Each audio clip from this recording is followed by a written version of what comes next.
Hi guys, it's Addy again. Do you like my wheels? I'm going to show you how to drive.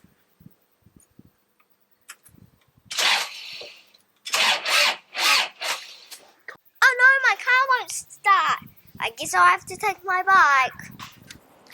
Hi guys, it's Addy again, and I'm going to show you how to do some bike signals. I'm going to tell you why turn signals are important.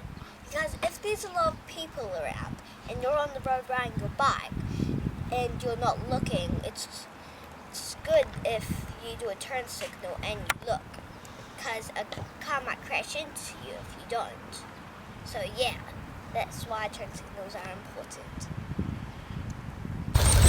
So first off, I will take my hand off again like I did in the last one. Then I'll slowly put it back on. Then I'll turn.